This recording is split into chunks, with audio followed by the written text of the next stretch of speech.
Olá, tudo bem? Seja bem-vindo aí ao canal Mente Teológica.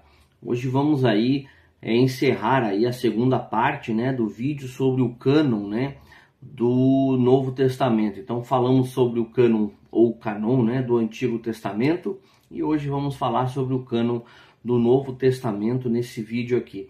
Vamos trazer as informações aí das evidências, daquilo que aconteceu durante os séculos, para que nós chegássemos a entender, a conhecer os livros como nós temos nos nossos dias hoje, Então são 27 livros aí que compõem o Novo Testamento, e algo muito interessante é que o Novo Testamento ele é aceito, nessa composição, tanto pela Igreja Protestante, que somos nós, como pela Igreja Católica também.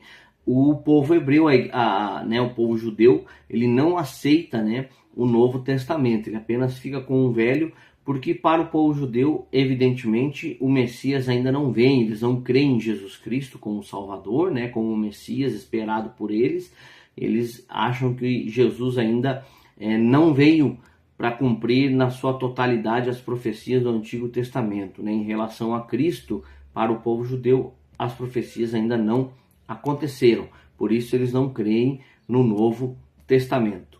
Nós, como cristãos protestantes, cremos na veracidade, na inspiração divina do Novo Testamento, também como a Igreja Católica também aceita a inspiração divina do Novo Testamento, fechando assim os 27 livros para os dois sistemas religiosos aí cristãos, os católicos e os protestantes. Então é muito interessante, porque nós já não vamos precisar estar falando aí sobre a versão católica, a versão judaica e a versão protestante. A mesma versão serve para os dois, protestante e católicos, tá bom? Então, se você gosta aí desse tipo de conteúdo bíblico, teológico, se você gosta de ter informações sobre a Bíblia Sagrada e sobre a fé cristã, te convido aí a compartilhar este vídeo, a deixar o seu like, a se inscrever no nosso canal, a também ativar as notificações aí para você receber todos os nossos vídeos aí, Então fique à vontade. Na descrição do vídeo aqui também existem materiais à sua disposição. Se você quer ter um estudo mais profundo, um conhecimento maior da Bíblia Sagrada, estudos teológicos, bíblias de estudo, fique à vontade aí para acessar os nossos links. São links com links seguros, para você fazer a sua compra segura, e você vai ter um acesso ao material diretamente aí na sua casa, tá bom? Então, falando hoje sobre o cânon do Novo Testamento. Então é muito importante nós entendermos que o cânon do Novo Testamento, ele tem aí a inspiração divina, o critério, ou os critérios para que fosse aceito como verdadeiro, os textos do Novo Testamento, é a inspiração divina. O Espírito Santo deveria inspirar os seus autores aí. E isso fica muito claro nos textos, dos livros e das cartas do Novo Testamento, o Espírito Santo guiando, os escritores, e os autores aí a estarem escrevendo aquilo que Deus nos inspirava a escrever, falando diretamente com eles, Assim como também foi no Antigo Testamento, a inspiração divina, no Novo Testamento, da mesma forma, houve a inspiração divina. Demorou-se aí cerca de 100 anos para que todos os livros e todas as cartas do Novo Testamento fossem escritas e aí fossem distribuídas nas igrejas, O Evangelho aí no primeiro século depois de Cristo, já havia chegado a todos os 4 continentes, que se conhecia da época. Então praticamente o mundo, todo já havia conhecido, já havia chegado o Evangelho na época, e aí os evangelhos, as cartas foram distribuídas e todos tinham ao seu alcance, para poder ler e estudar. Então, depois de chegarem os livros, é que começou-se aí a pensar nos critérios para então reconhecer aquilo que era inspiração divina e aquilo que era apenas histórico, livros que faziam parte da história, mas que não continham inspiração divina. Então, é muito importante que a gente tenha isso em mente, que o Novo Testamento, ele teve alguns critérios a serem seguidos, né? O Espírito Santo determinou qual era, conduziu, né, cada passo aí para a verificação, a averiguação, né, da canonicidade, da veracidade dos textos inspirados por Deus, e todos foram confirmados, né? Então, as evidências históricas desse reconhecimento do cânon do Novo Testamento pela Igreja são abundantes. Logo no final do primeiro século e no início do segundo século, ali até 120 depois de Cristo, boa parte dos livros do Novo Testamento já era conhecida, citada e reverenciada como autoritativa pelos primeiros escritos cristãos que chegaram até nós. É o caso da carta de Clemente de Roma aos Coríntios, né? Escrita por volta do ano 95, das cartas de Inácio de Antioquia, bispo que morreu martirizado em Roma de 98 e 117, da Epístola aos Filipenses de Policarpo, discípulo de João que morreu martirizado, escrita pouco antes do martírio de Inácio. Apenas a segunda e terceira carta de João e a carta de Judas não são mencionadas nos escritos mais antigos, obviamente por falta de oportunidade, visto que por serem muito pequenas. Então o que acontecia? Quando o relato, né, a carta, ele era muito curta, como temos a primeira carta, a segunda carta, a terceira carta de João, Judas, a segunda carta de Pedro, eram materiais, textos menores, né? Então se demorava mais para que chegasse a esse material para ver a sua veracidade, visto que haviam textos mais longos, livros mais longos, né? Os Evangelhos, Atos dos Apóstolos, as cartas de Paulo, que eram cartas mais longas e eram analisadas primeiro para posteriormente chegar a essas cartas menores aqui, né, para serem analisadas. Então, isso é muito, muito importante. Na metade do segundo e do terceiro século, quando já havia abundância de escritos preservados, todos os livros do Novo Testamento são citados e todos, de modo geral, reconhecidos como autoritativos, embora a canonicidade de alguns livros seja colocada em dúvida ou rejeitada por um ou outro autor mais antigo. Aqui nós temos também essa questão de que algumas cartas demoraram um tempo maior para serem reconhecidas, né? Alguns livros aí do Novo Testamento demoraram. Por que isso aconteceu? Porque surgiu já naquela época uns camaradas aí, né? Um deles, um dos mais hereges aí da igreja primitiva, chamado Marciano, que tentava trazer um evangelho distorcido usando algumas dessas cartas, principalmente a carta de Tiago, a carta de Judas, de 2 Pedro, de 2º e 3º João, que foram usadas, né, de forma indevida por esse camarada chamado Marciano, distorcendo aí a palavra de Deus. Então a igreja, né, demorou um pouquinho para reconhecer essas cartas aí, devido ao conteúdo que havia nelas, e que pela distorção da Bíblia Sagrada feita por este homem, aí, trouxe um pouco de dificuldade, né, para que a igreja reconhecesse esses textos aí como textos sendo divinamente inspirados. Mas em 1367, Atanásio apresenta a lista dos livros canônicos do Novo Testamento, incluindo todos os 27 livros e apenas esses, mais nenhum outro.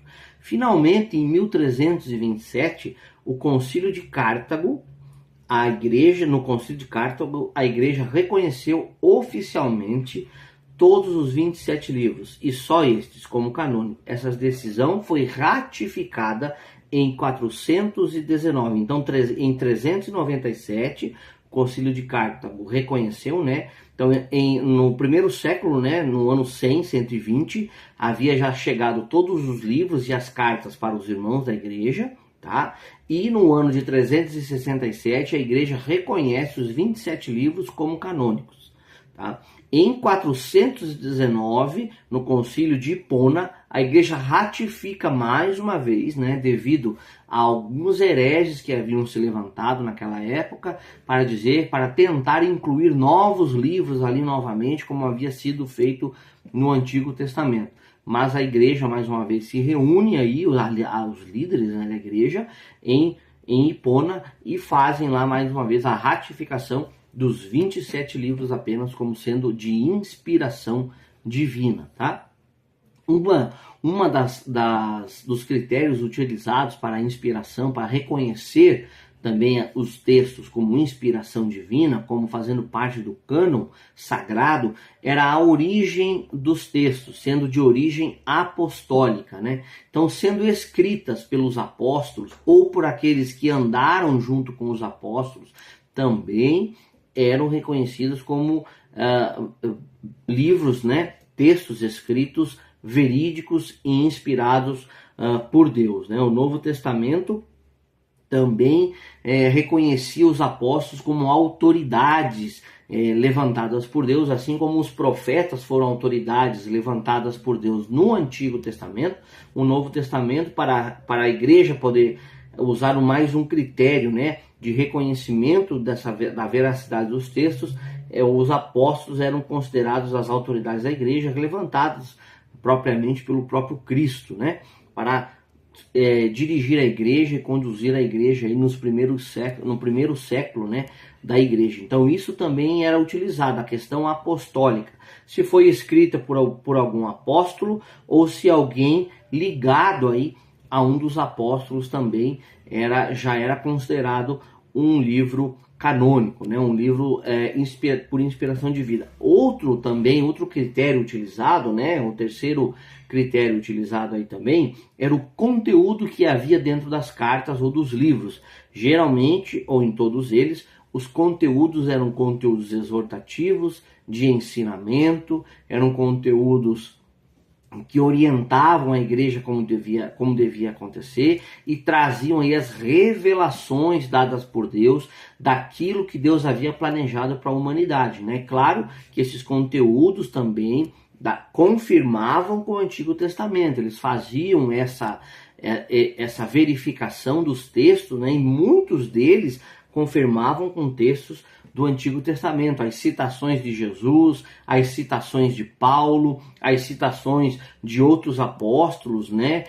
Nos evangelhos, nas cartas, nós vamos ver que citavam textos do Antigo Testamento, e isso fazia com que confirmasse ainda mais a veracidade aí do canon, né? A veracidade aí dos textos como inspiração divina através do comparativo dos textos, né? As evidências aí internas contidas no Novo Testamento também eram critérios, tá? Embora os critérios mencionados fossem decisivos para que se comprovasse a veracidade, as evidências internas no próprio Novo Testamento quanto à inspiração e autoridade de alguns desses livros revestem-se de especial importância. É claro que não se deve esperar encontrar uma lista completa do cânon no Novo Testamento dentro do próprio Novo Testamento. Não é assim que Deus age.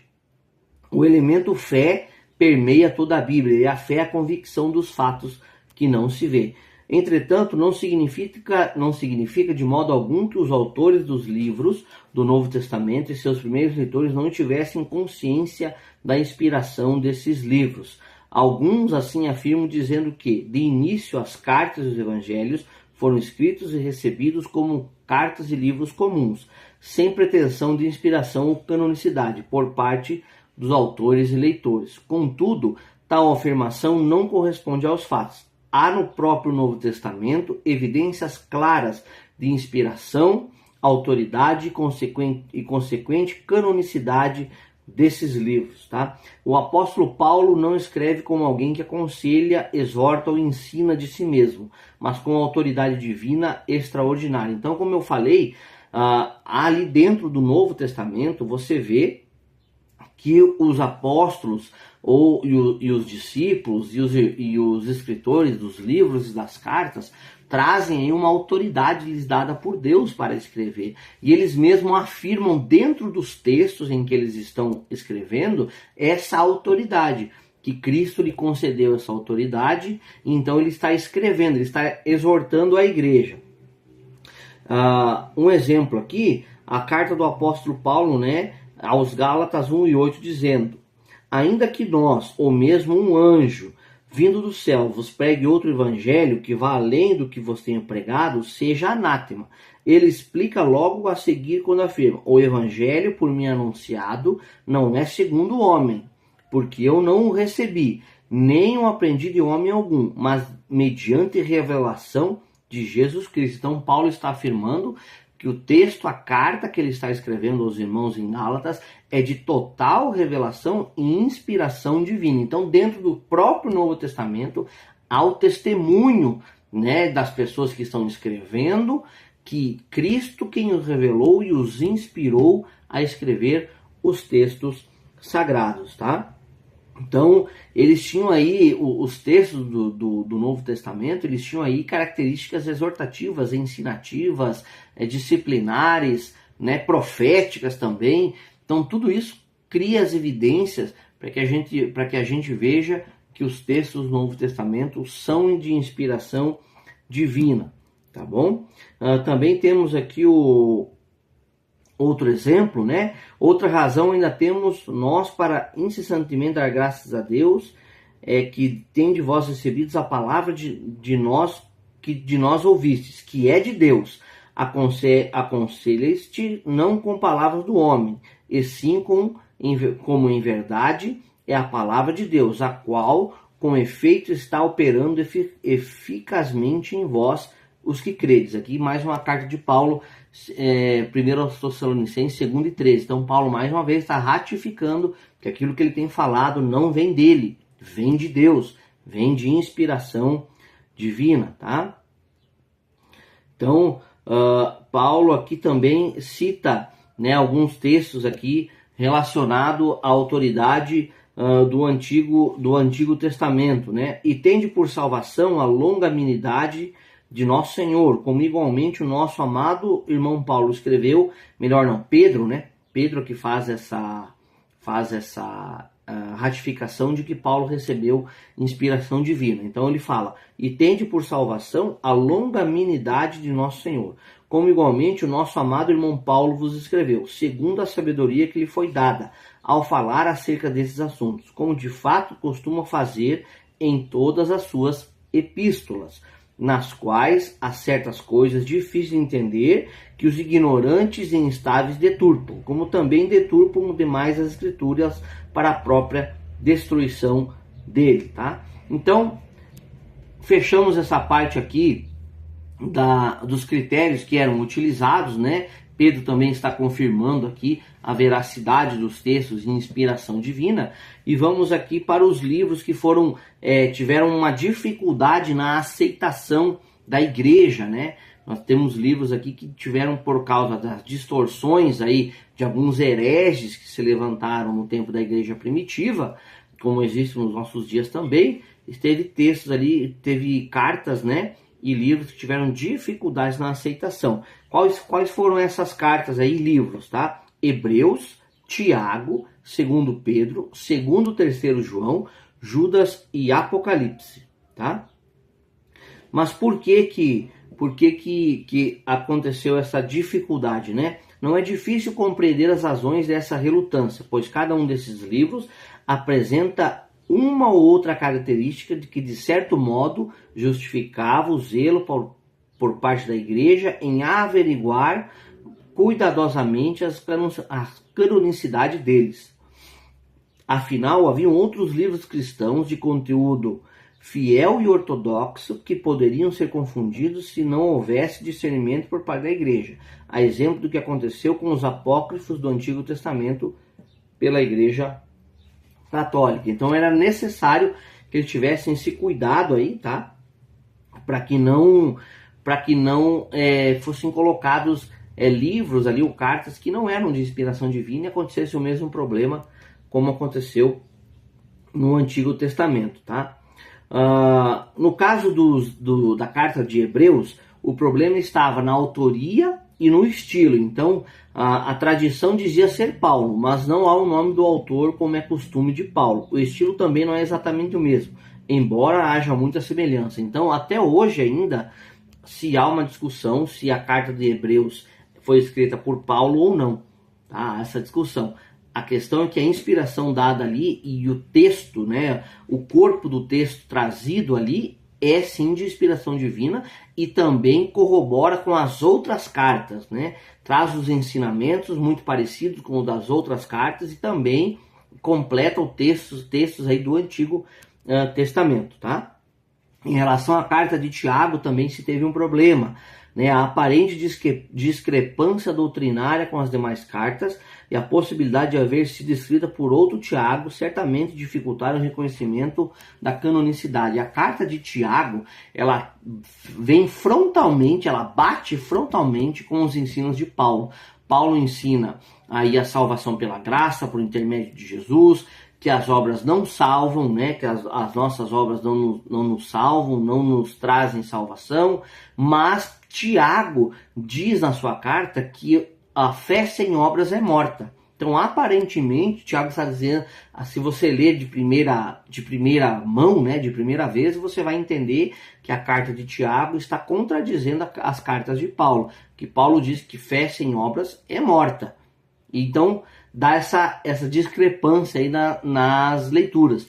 Mas, na verdade, Paulo está falando da salvação pela graça, sim, nós somos salvos pela graça e não por obras. E Tiago está dizendo que o testemunho da nossa fé, o testemunho da graça, de aqueles que são salvos, é as obras. Então, quem é salvo pela graça, testifica pelas obras, tá?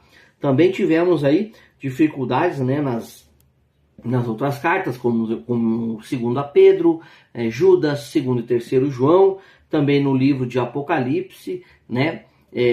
Teria muito mais assunto aqui para nós tratarmos em relação a isso, esmiuçar aí esse assunto, mas aí vai ficar um vídeo muito longo, então vou deixar um pouquinho mais curto aí, para que a gente possa compreender um pouquinho melhor, tá? Então, após ter sido resolvido isso, a igreja então aceitou todos esses 27 livros do Novo Testamento com muita tranquilidade, né? E aí nós chegamos ao formato da Bíblia Sagrada que nós temos hoje. Isso é muito interessante nós sabermos que esse formato aí é o que nos faz compreender a Bíblia da forma que nós conhecemos hoje, tá? Então eu quero te convidar aí, você que gosta de conhecer, tá? De adquirir conhecimento, na descrição do vídeo aqui eu tenho o link de um curso, tá, teológico chamado Conheça a Sua Bíblia de Capa a Capa. Então você tem duas opções ali do curso: o curso vitalício, você vai ter ele por um valor, e o curso que não é vitalício, que tu paga ele mensalmente, tu pode encerrar ele a hora que você quiser o pagamento dele. Tá? Então você pode acessar o link ali, e se você quer aprender mais sobre a Bíblia Sagrada, eu recomendo você fazer este curso, ele vai te ajudar bastante. As aulas são muito dinâmicas, muito boas de aprender, você vai gostar bastante. Também temos bíblias de estudo, eu tenho aí materiais, livros de estudo, manual bíblico, bíblias de estudo também, é só você clicar no link aí. Tem a Bíblia Septuaginta, tem a Vulgata, tem a Bíblia Hebraica, tem a Bíblia Thompson. Clica aí e acessa lá o material, você vai gostar dele bastante, tá bom?